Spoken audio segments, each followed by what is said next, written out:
Ahoy, mateys, and welcome to Stasis Pod, the Transformers Rescue Bots podcast. I be Rob. I be Jen, whose birthday falls on Talk Like a Pirate Day. Ooh.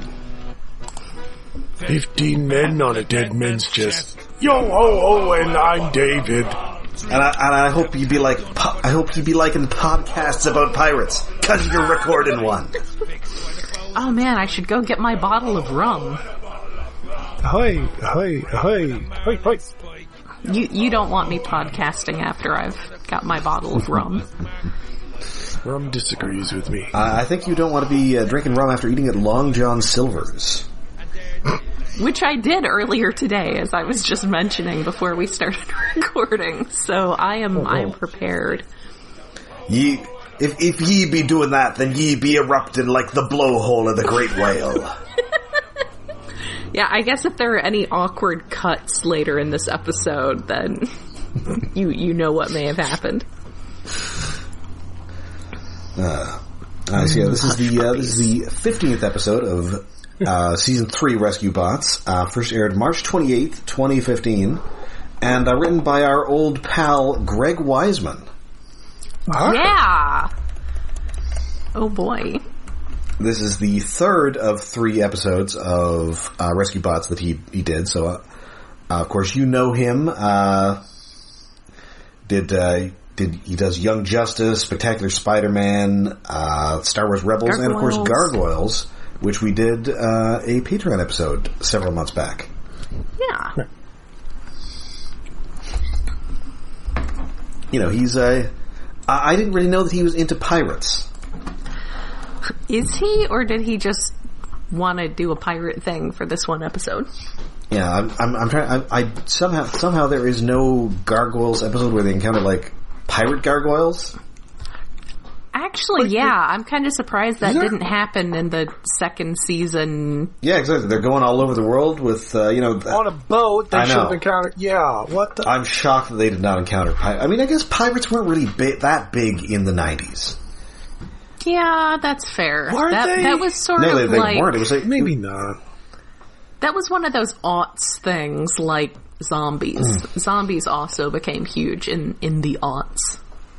I mean, they tried. You will remember, of course, Cutthroat Island, starring Gina Davis, which was a huge disaster. I don't remember that at all, actually. It wasn't good. I don't think it was bad, it just no one went to see it. Yes. And, I mean, things, pirate movies are extremely expensive because you gotta, build a bunch of boats and you gotta shoot on the water and then you're at the mercy of the weather. And then you're trying to film without getting boats and speedboats in the background. But it's much easier to just do it in animation. You could just do like Our Flag Means Death and just do things on a soundstage. Well, and yeah, that is easier. But it's you want to have on a boat, or at least near a dock or something, and I am confused how they're making a live-action One Piece, and that's got to be expensive as hell, but the shots of the sets look amazing. Ooh. It's crazy. I'm tentatively excited about that madness. I still don't know why they're doing it, but then again, I don't know why Netflix does a lot of shit these days. That live-action Cowboy Bebop did so well. Why'd they do that Death Note movie? Oh, God. No, they did the Death Note movie and then thought all these other wars were a good idea after that. That's the confusing part. Oh, I have stayed away from the Cowboy Bebop because the casting looks good. Mm-hmm. The costumes look good. But everything I've heard about it sounds like, no, I should not watch it. Even if, like, the actors are doing their best, it doesn't sound great. Especially from the few clips I've seen of, like, the villain. Looks like a comedy character now. It sounds interesting, and possibly someday when I'm back on having Netflix, I might consider taking some time to watch it if I'm out of, like, all the other things that keep coming out all the time. Yeah, because I've heard the Jet is good and Faye is good, but, like, the show itself didn't sound great. Ed doesn't show up till the end. But of course, by Ed 2015, shouldn't show up at all, to be perfectly honest. Yeah, by 2015, of course, pirates were big, thanks to those Pirates of the Caribbean movies, which the score of this episode is blatantly ripping off.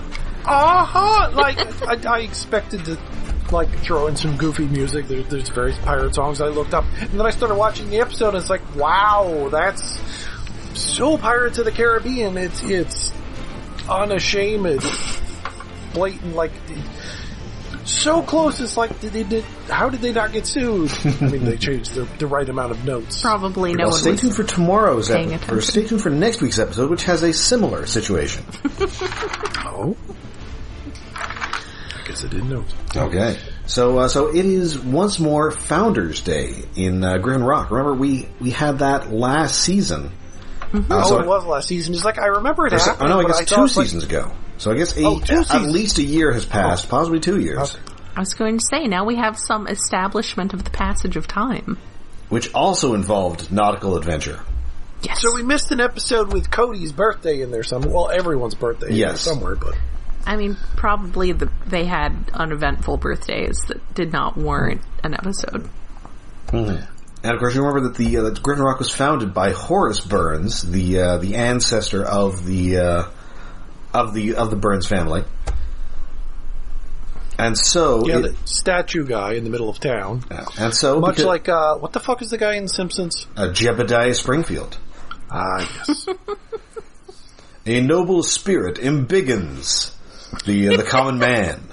Oh, right, that ridiculous thing. Yeah. Hello, Dougie. All my ancestors with statues have been getting torn down lately, and that's for the best. Yay, I can't imagine any of my... Well, no, there probably is a statue of Seward, but he's like a great-great-uncle. Well, I don't think there amusingly... were any actual statues, because I feel like my sister would have brought that up at some point, but yeah. Well, amusingly, there is an episode of The Simpsons in which they find out that the founder of the Jebediah Springfield was perhaps also a pirate. Yo ho ho. Was there that much piracy going on that far north in the Atlantic? Yeah, I really think of piracy as like a southern, again, Pirates of the Caribbean, not Pirates of Maine. Well, either it would have been earlier, like when America wasn't America, or Maine, just would have been like, we gotta run away for a week. Let's go up there. Pirates of the Bay of Fundy. As long as that week happens to be in the months of June, July, or August. I'm just thinking the weather is probably not great for spending long periods of time at sea up there. Well, yes. So anyway, because of her, skills as a rescue pilot and her participation in a clothing drive on the mainland, it is going to be Dani's going to light this ceremonial torch. Of course, Heatwave nervous about this, but Chase assures him that all fire code requirements have been met. Have we normally had Heatwave being this, fussy about fire safety? It's a little fussy for him. I like it, but I do feel like normally we don't see him being quite as much into the prevention of fires as he is their, putting out. They're extinguishing. Mm-hmm. But unfortunately, before this torch can be lit, Huxley Prescott has decided that nobody's currently paying attention to him. And he's got to change that. Pretty much. So he dramatically interrupts the ceremony and tells everybody that he has evidence that the Burns are descended from, not only from Horace Burns, but from his wife Bertha, who was a pirate. Dun dun dun! And of course there were lady pirates back in the golden age of piracy. There absolutely were. Often they escaped the gallows by getting pregnant. Something Elizabeth Holmes. I don't know if they also did that weird thing with their voice that she does. I mean, they could have. It might have helped them. They put on the pirate accent. Yes. And his proof of this is that he has a portrait of Bertha dressed as a pirate. And as is so common in this sort of thing, she looks exactly like Dani. Wow. Yeah, well, we don't get a close-up look at it, but yeah. I mean, it's clearly just the character model in a pirate costume. Yes. Yeah. In a painted style in a pirate costume, which is cute.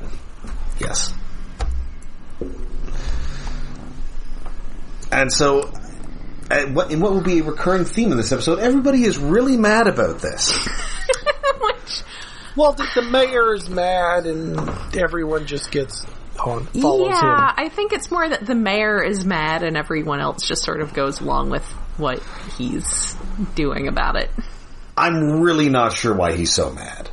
I don't know either. It's confusing. He probably feels... Because the thing is, the mayor is not a man of, like, deep thought and consideration. This is true. So he probably feels that in some way he has been, like, his own reputation has been impinged by Huxley Prescott coming in the middle of his big thing and saying, "You are all wrong."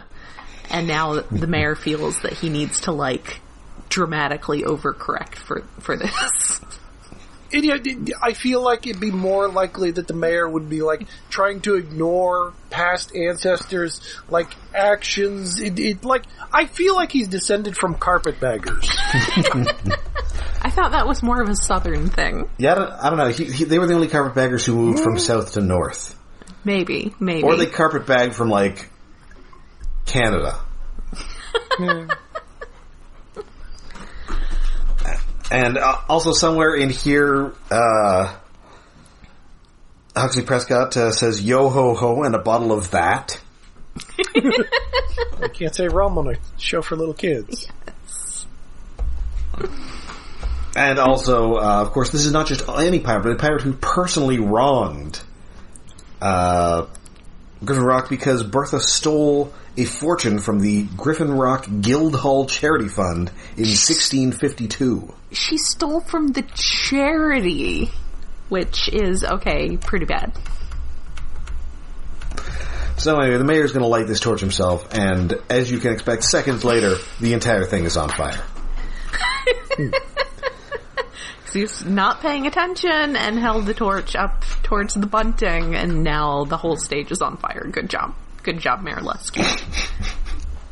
So, of course, they put it out. He is extremely mad, but then, he's decided that he's going to suspend the entire rescue team and their robots for the crime of being distantly related to pirates.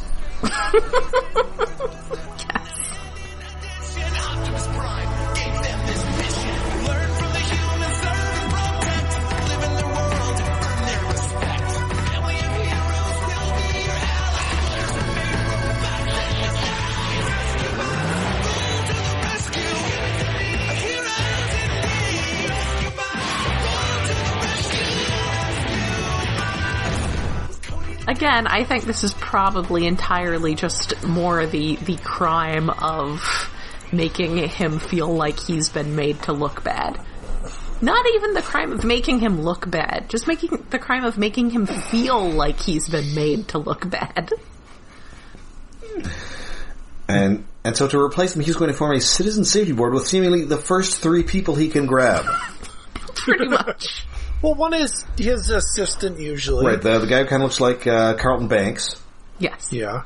And the helicopter guy or gyrocopter guy who's always around. Right, helipack guy. And he gets more lines this episode, which is only like the 3rd time ever. Yeah, and this kind of like toque-wearing guy, Milo. Yeah. I don't remember seeing him before. He turns up, he kind of looks like Aaron Paul. He does. Yeah, I can see that. Yeah, rescue, bitch!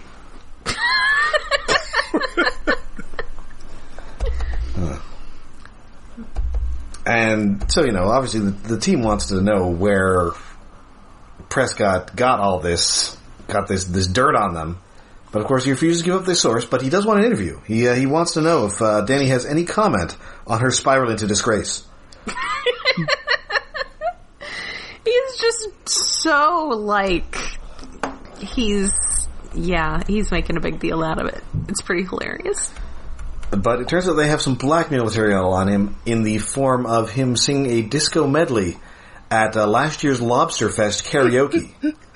Yes. What is this device they're showing it on, too? Because Cody pulls out this thing that's got, a round screen. It's weird. It's a weird device that he's showing this video on, but... I don't know. Kids have weird tech things sometimes. Well, maybe this proves that this alternate reality with Transformers in it takes place in the same world as It Follows. I have not seen that yet, but I should.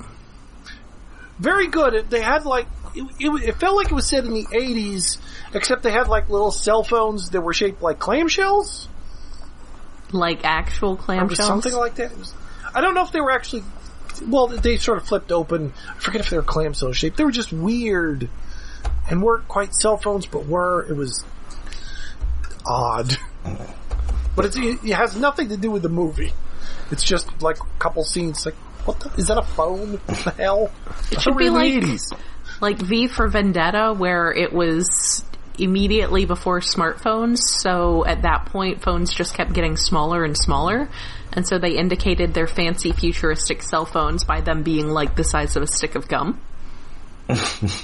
Yeah, I kind of missed that. When that's actually the opposite direction phones have taken.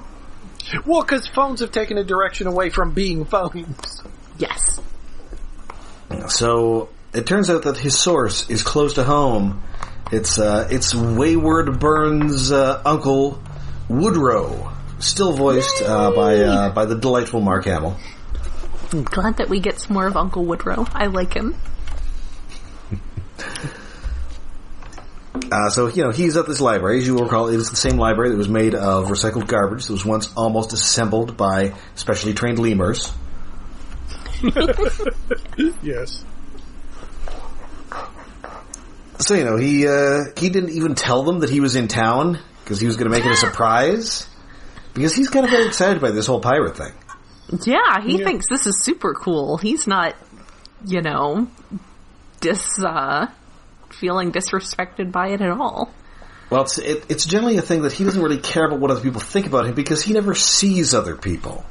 That's understandable. That's relatable. I say as I'm sitting here in dark gray camo sweatpants and a bright orange and pink tie-dye sweatshirt. I also don't care what other people think of me because I don't see other people. So indeed he has found a map to the lost treasure of Captain Bertha. So, they take it to Boulder and he can't find anything in his database. Wait, it's her married name is Bertha Burns. Yes, Bertha Burns. Yes. That's a mouthful. We don't find out if she had a pirate name or anything. No, we do find out her maiden name later, but yeah. Not her pirate name. I think it was Bertha the Red or something. All pirates have pirate names.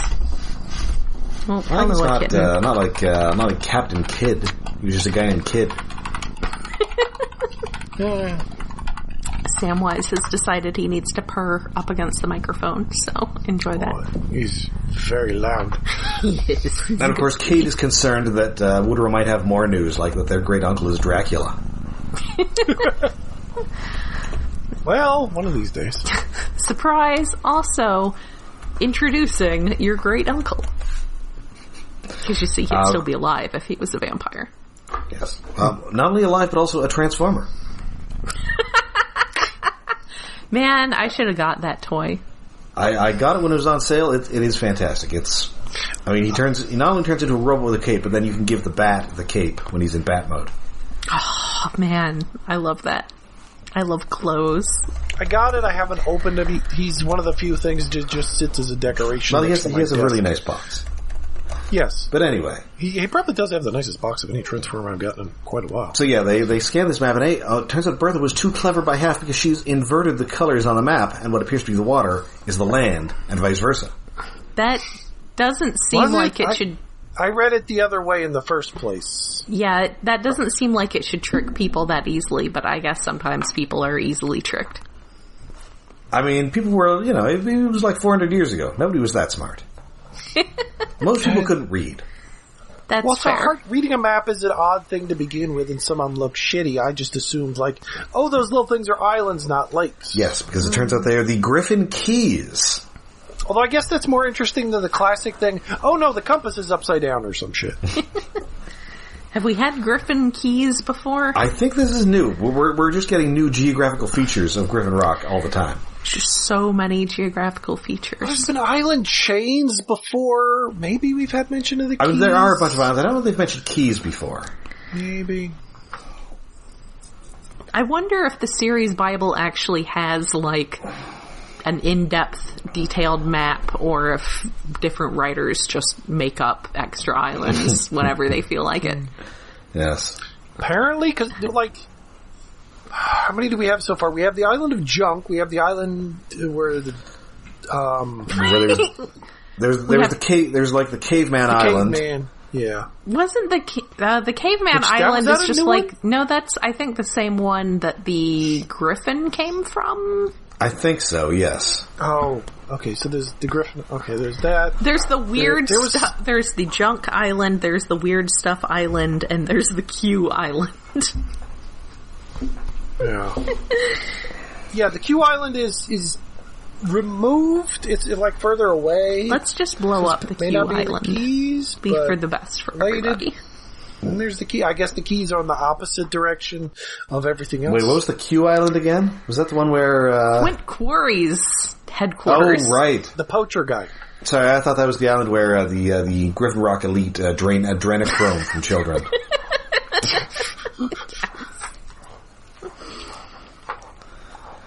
Anyway, so I guess it was an iceberg where they found the ghost ship. Oh, right, the Titanic, the fake Titanic. Yeah. Yeah, but that wasn't actually an island. It was an iceberg.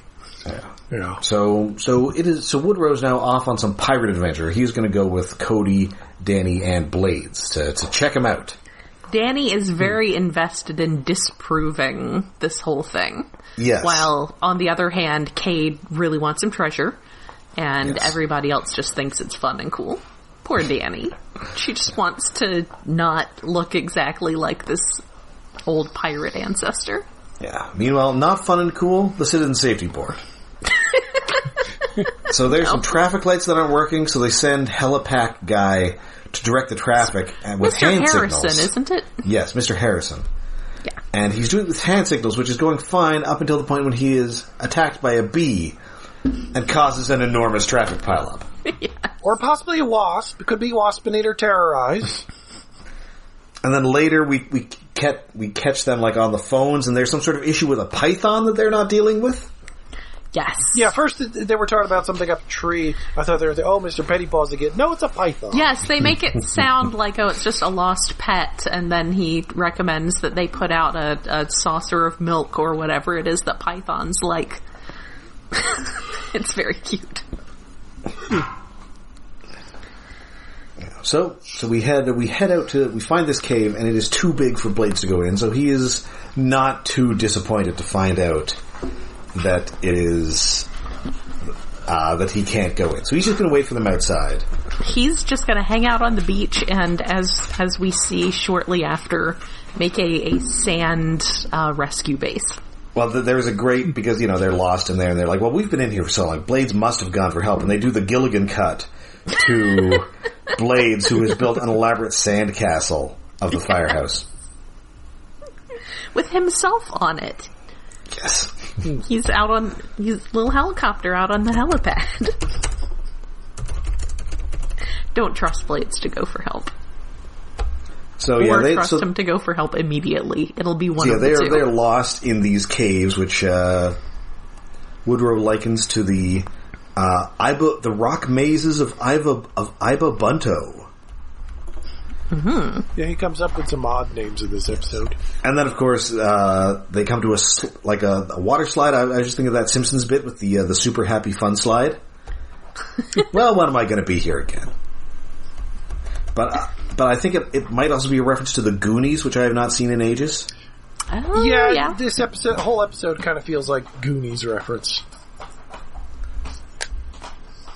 We have wandering into caves. We have spoilers. There's a pirate ship later. Mm-hmm. So yeah, they encounter some puzzles. There's riddles. Yeah, there's a skull and crossbones, and they do find this chest, which they don't open until they take it back to the firehouse. Yeah, they don't even have to open it. picking it up, you think you would be able to find the answer. They want it to be a surprise. Like, isn't it really light? I mean, it's wood, so it's probably fairly heavy. It's just not as heavy as it should have been. Have you ever picked up bars of heavy metal? You would know.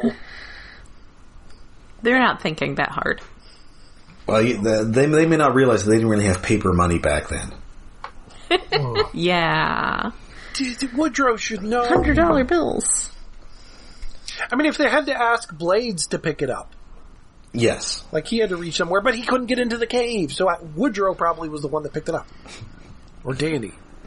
It was Woodrow, and he was so excited that he was just like, I'm not going to bring it up. Considering how light it is, maybe they had Cody pick it up. I mean, Dani is hoping that it's empty, so maybe she picked it up and was like, this is good. We're going to take this back and have a huge reveal. But she was still surprised when they finally opened it. Pleasantly surprised. So there is an inscription inside. I mean, there should have at least been something inside other than, like, there's no gold. Yeah. Like a box of rocks. Yeah. It says that only rocks. Yes, rocks. It says that only the last key will unlock the treasure. And of course, we discover that there's the Griffin Rock keys. Yes, so they pretty quickly figure out it's the most distant of the keys. So they leave Chase behind. Everybody else is off for pirate adventure. Yay! Yo ho ho. Kade is doing the bushwhacking, which she assures everybody that he's good at, until he knocks a nest of digger wasps. And then we discover he's allergic to wasps. Yes. And I don't know if I've ever heard anyone allergic to wasps before. Bees, yes. Oh, sure. We've all seen My Girl. Yeah. I was allergic to, and I don't know if I still am, because I have successfully managed to avoid getting stung by anything for about 30 years or so. But I used to be allergic to just all stinging insects in general with different degrees of severity. I would get stung by a bee and it would swell up maybe like a couple inches across. I got stung by a yellow jacket one time on my hand and my whole hand swelled up like a rubber glove that you blew off. I was once stung by at least half a dozen bees and then they were gone like 2 days later. Ooh. Then again, that was decades ago. Anyway, of course, Woodrow, is familiar with this because he's encountered the giant hornets of Waspzilla. Sure. Waspzilla, that's now what he said. Now he's definitely making things up. Yeah, have I ever mentioned that to you? Often. Now he's definitely making that up. Also, Heatwave takes great pleasure in just shooting a beam of water to knock Kade into the stream so that the wasps leave him alone. I like Mark Hamill's delivery of those lines. Every time it sounds like he's making up the name when he describes a weird place. Yes. But he might in fact be making up Waspzilla. And soon they, in what is, I assume is an homage to It's a Mad, Mad, Mad, Mad World, they find a pair of crossed palm trees that make a big X. Which one has to wonder how. Did she plant them all that time ago and just make sure they were leaning? In a mad, mad, mad, mad, mad, mad world, it's at least only a decade or something ago. In this, it's 2 centuries or whatever the fuck. The trees... Yeah, I don't know how long a palm tree lives. Trees she would have planted to be fucking gone. How long does a palm... That's a good thing to look up. I'm sure it's fine. Maybe they were plastic. Of course, it's a more... it's somewhat more implausible in his mad because that is a giant... It's a giant W. Yeah. 7 to 8 decades is the lifespan of a palm tree. Oh, so not 400 years. No, maybe 100. They're not sequoias. But not hundreds. No. Yeah. Well, that's actually kind of longer than I would have thought, but still. Although, again, given, modern frame of reference, they may be referencing the Simpsons episode that references... It's a Mad Mad. Yes. Mad, they're under a giant T. I don't know. I kind of feel like Greg Weisman is a guy who has seen, yeah, that's true. all those old movies. Shit, I've seen it. It's a mad world. I don't remember it other than Dom DeLuise is in it. I don't think Dom DeLuise is in it. Oh, no, I'm thinking of another overweight comedian. What the fuck was his name? I I don't know. I mean, not Danny DeVito. No, I haven't seen it in like 20 years, and the movie's like 50 years old at this point. Buddy Hackett, maybe?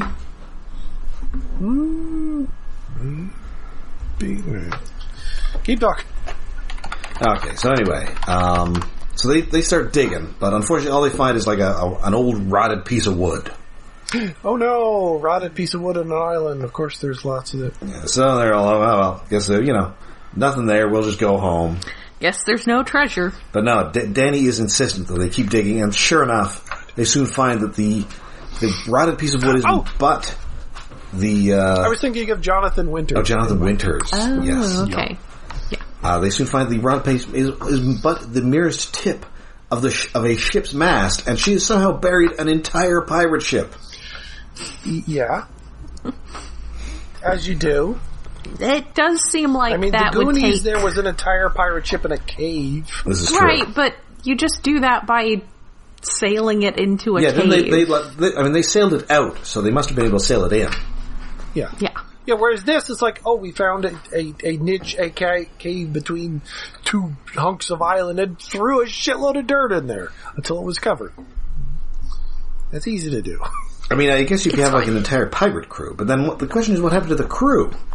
Yeah, that is the rest of the crew is never mentioned. Didn't I any guess of them want the treasure? There should have been skeletons there. It's like, you guys want to keep the treasure? Fine, you're dying here.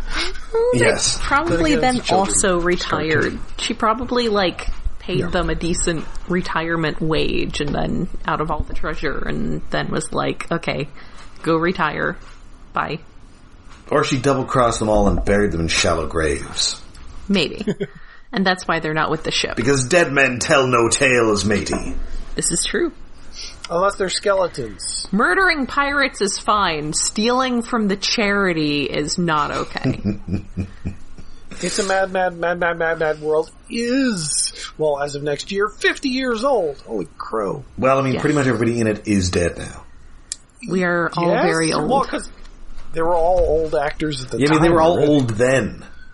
Yeah. Hell, Mickey Rooney was probably the last one alive. Although I think a couple of the female cast members might still be alive. Maybe. Some of them were a little... Well, actually, Carl Reiner just died 2 years ago. He's in it. Oh. It's a huge freaking cast. Anyway, so, where were we? Alright, so they found this ship, and in it is not only a chest of actual treasure, but also Bertha's logbook. And I think when they think that it was a fake, Blades notes that his timber's just unshivered. Yeah. So yeah, they find this logbook, the logbook of Bertha Carnahan, which was her maiden name. And she gave up the pirate life because she fell in love with Horace Burns. She's got his picture in there with little hearts drawn around it. Aw. Love piracy. It's probably like a Mrs. Bertha Burns. He stole her heart. So we're back in Griffin Rock, and she gave up this life, and she hid her whole life as a pirate to avoid scandal engulfing her, her life, but she hoped that one of her descendants would one day find it so that they could restore the treasure to the town. And here they are. Yes. So we're back in Griffin Rock. They're trying to hold another Founders Day, but everybody is mad because it turns out the rescue committee, or the safety board is completely useless. Yes. There's a guy who's yelling at him about that useless sit-in safety board, and that's one of the guys who's on it. Yes. That's how bad it is. It's the Aaron Paul looking guy. Yes. He's mad that they're so useless. It's like, but you're on it. It's beside the point, bitch. But hey, soon enough the team turns up. They've got to the treasure. they're going to give that treasure to charity 400 years late, and the pirate ship is going to go to the museum. So, thankfully, the team is restored. Woodrow's going to find out more about the family history. And the episode ends. That's it. Yeah, the mayor's happy because there's shiny gold, and the mayor is distracted by shiny objects. Mm. Hopefully it's not like that Pirates of the Caribbean gold that turns people into, like, skeletons. Oh, no! Oh, it could be cursed. Oh, that would be a great follow-up episode. They managed to convince Huxley Prescott to, like, tell them... Oh, no, that was early in the episode, how they found out shit. Yes, via disco blackmail. Oh, yeah. Yes. Which means that there's not only a lobster festival in Griffin Rock, there's also a crayfish festival.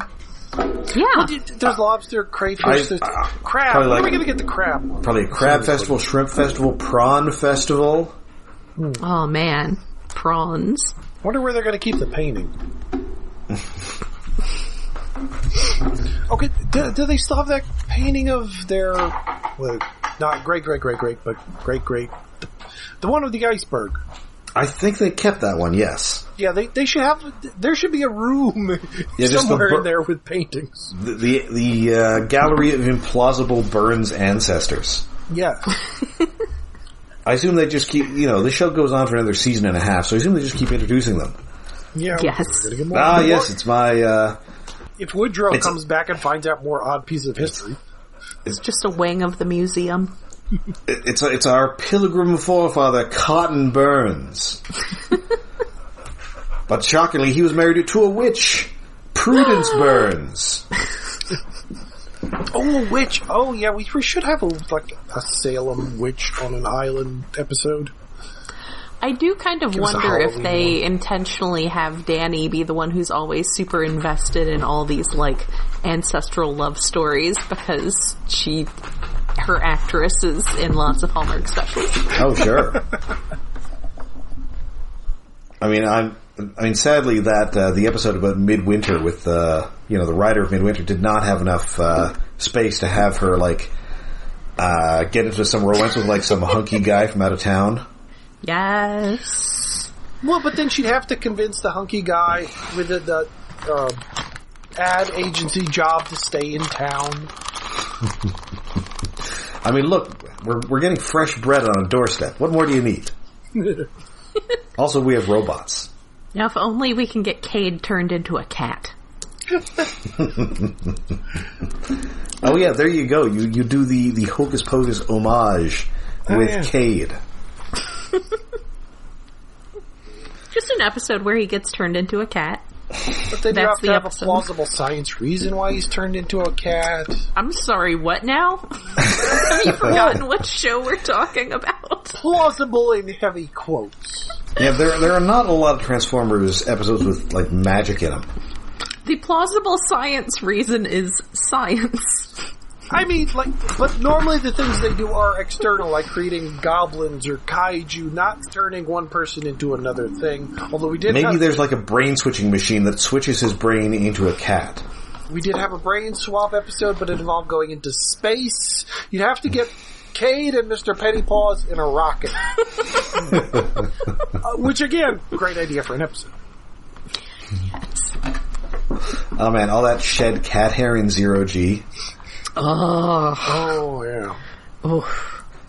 And like the shed cat hair gets into like the machines and that causes the brain swap. And you've also got to deal with Kade acting like a cat because Mr. Pettypaw's brain is in his body, so he's like constantly hiding in trees.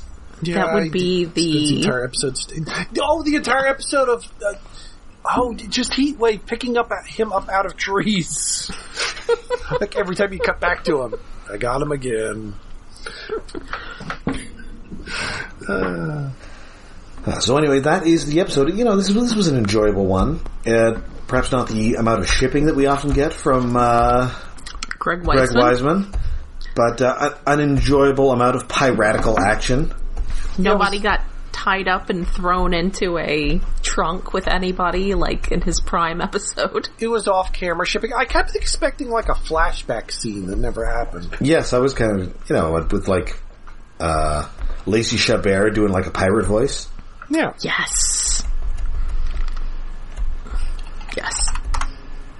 Oh, Oh, and in the background, I've been trying to find any pictures of the actors that are going to be in the One Piece live action in their outfits from the show.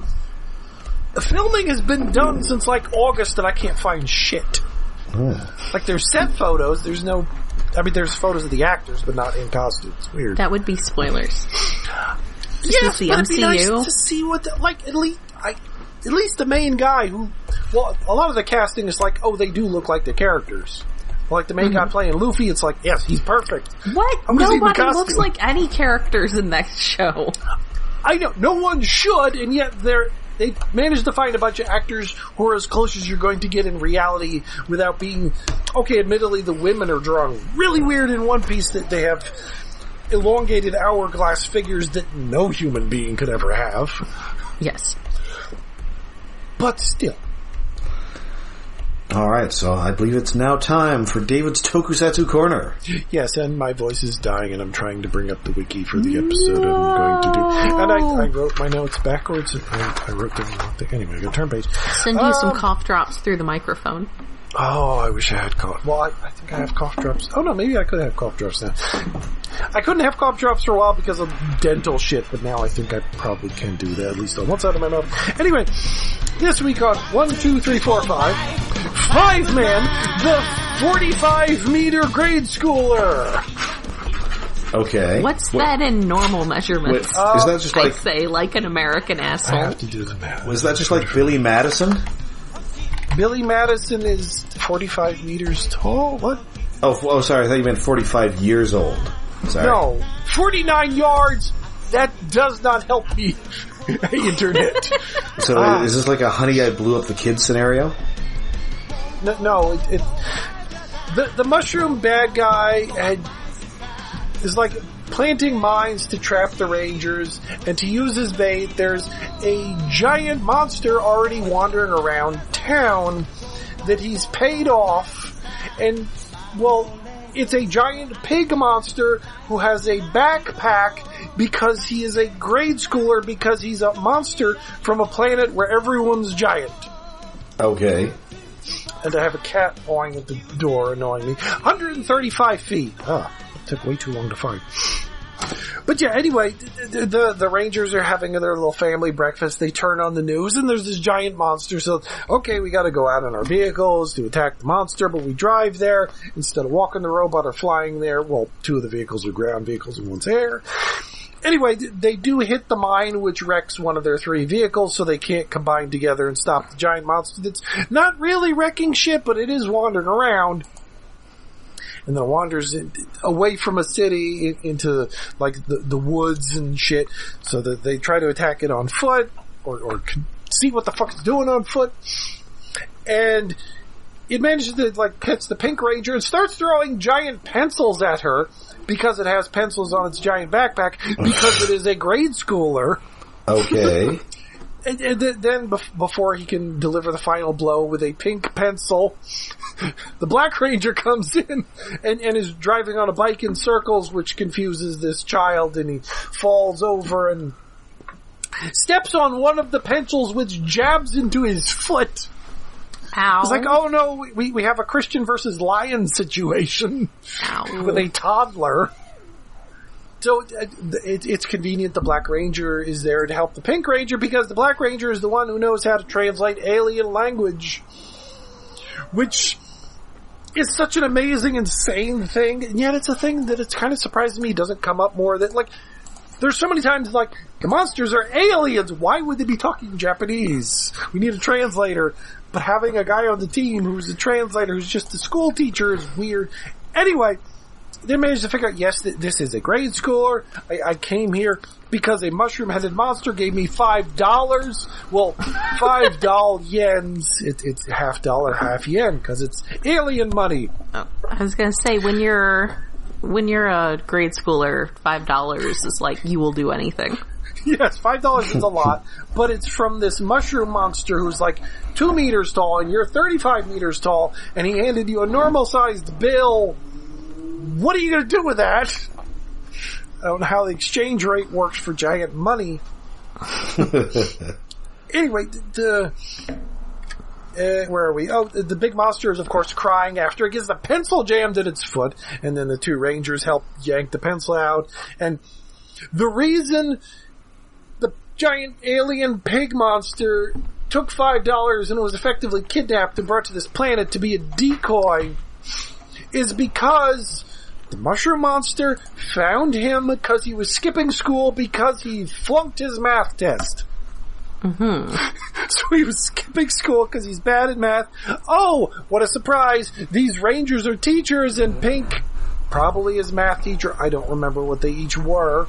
But she helps teach him how to do math in Japanese, but he speaks alien language, so I don't know if he's going to be able to pass his test when he eventually does get back to his planet at the end of the episode. Spoilers, he doesn't die. They don't kill a grade schooler who's a 45 Maybe they use like base 16 or something, and all of her math lessons are completely useless to him. Yes, it could be good, but by the end of the episodes, he learns to do math in Japanese, and that's the only Japanese he can speak. It's like, I could say 4. Anyway, the mushroom-headed accountant, space merchant, cheap-ass Ferengi with a Godzilla tail shows up riding on a palanquin carried by a bunch of mooks, and he's like, giant monster, you're supposed to be attacking the Rangers. He's like, I'm 4! Or whatever the fuck. So he's attacking them, and the Rangers show up, and there's fighting. And then the giant Stay Puft marshmallow robot that absorbs, like, dead monsters in normal episodes shows up to beat the shit out of this child and take his form so it can wreak havoc. So you have this Stay Puft assaulting a pig man, and then the rest of the Rangers, okay, they fixed the giant Zord so they can merge together again and defend this child from the giant monster. And then the bad guys send attacking alien planes. And this is where the Pink Ranger helps the monster be good at math by counting how many planes they're destroying. We destroyed 4, and we destroyed 2 more. How many is that now? Like, they're teaching math in the middle of a giant robot fight. I love this stupid show. Anyway, they save the kid, they destroy all the things, they destroy the Stay Puft Marshmallow Man. The day is saved. The pig monster somehow gets home on his own from this alien planet Earth to his own planet, which is a matte painting of a city, and then he's happy because the Pink Ranger wrote on his little claw. They have a giant pig monster claw prop, which is cool. I always love when they have like a life-size prop, aside from the giant pencils it was throwing. And she writes like 100 on his little claw and a little heart. It's like, you got a good score, good boy. Aww. And he goes home happy to flunk his tests because he only knows numbers in Japanese. And that's the episode. That sounds pretty charming. It is. All right. All right, so that does it for us this week. We'll be back next week with more Rescue Bots, strangely also nautical themed. Yay! But until then, you can find us all over the internet. We are on Twitter, we are on Facebook, and we have a Patreon. Yes, we are hosted on iaconunderground.net, where we have a Patreon set up to help with hosting and other expenses. That is at patreon.com/iaconunderground. And where we have done many other Transformers series, including Beast Wars, which, hey, Beast Wars characters are in the new Transformers movie that the trailer just dropped. Go back and listen to those episodes. Oh man, you can remember who Rhinox is. I'm sure no one has forgotten who Rhinox is. Well, yeah, but Rhinox is now voiced by someone who wasn't Rhinox, but he's the only voice actor that we know of that's from the original series, although you could probably get Scott McNeil really fucking easy if you're going to have a Rat Trap cameo or need any background characters. Like all the characters. It might be a union thing with Canadians, though. Oh. Ooh, maybe. Because I think Sobolov has moved to the States. Possibly. Well, that would explain things. That would explain a lot of things. I feel like he does a lot more U.S. stuff now. You could probably get David Kaye, but I don't know if you would want him to voice anything. Other than, please post-credit sequence with Beast Megatron. I would die happy. That would be great. Yes. Just have him show up like Thanos. He's purple. Have him, instead of putting on a gauntlet at the end of the movie, like, he puts on a giant purple T-Rex head on his head. There you go. So we have, every month we do a special Patreon episode, where we talk about something fun. We haven't decided what to do for December. For November, we watched the movie Willow, which not all of us had seen recently or at all. Mm-hmm. And I am, for one, looking forward to watching the first episode of that series tonight. Oh, I think like the first two dropped? Yeah, they released the first two at a time, but okay, that might be too much Willow in one session. Yeah, I don't have time or anything. I mean, that's almost as long as the movie. Yeah. I haven't had enough time today to do the things I want to do. That's also a thing I want to do, though, so that's kind of included. But I need to look and see if there's, like, we need to find, like, some 80s Christmas special. Isn't there a Smurfs one? I know there's a Pac-Man one. Oh, I don't want to watch that one. Man. That's too bad. I mean, we're going to find there's the Claymation Christmas. Well, yeah, that one is, legit. Good. That one's legit. We could watch... I mean, there's that He-Man one. My favorite thing to watch when I had to work overnight shifts on Christmas Eve 2 years in a row was the Muppet Family Christmas, which you have to find on YouTube to get it unedited because there was some rights issue with a couple of the best songs in it. Oh. And if there's one thing that I know too much about, it's rights issues with music. Yeah. I think maybe the most 80s Christmas movie is Santa Claus the Movie. Yeah. Oh. Yeah, that one is... I mean, you get John Lithgow, but it's not good. And you got the Big Lebowski as Santa Claus. and Dudley Moore, who I just kind of don't get. I feel like there's definitely some really good ones out there, so I'm gonna have to do some digging around in the next couple days, and I will find us some really amazing Christmas special to watch for December. All right. If anyone has any recommendations, I, for one, am not really on Twitter anymore, except to occasionally go over to Twitter and remind people that I have started a Mastodon server on retro.pizza. So if you are interested in also leaving Twitter, there is a lot of Transformers content going on over there. It's pretty great. Well, we could always watch a holiday Lacey Chabert movie like Mean Girls. Guys, my Mastodon server Patreon is doing so much better than our podcast Patreon. Oh, okay. Well, we'll plug the podcast over there more. I will. I've signed up for the Mastodon. I just forget to use it. See, I can't forget to use it because the other option is Twitter, and it's basically my methadone clinic. Like, I have to be constantly posting somewhere, and if it's not going to be Twitter, then it's going to be Mastodon. All right. So until next time, when we are going to be a hero and try to turn the tide, I'm Rob. I'm Jen. Ahoy! And away, I'm David.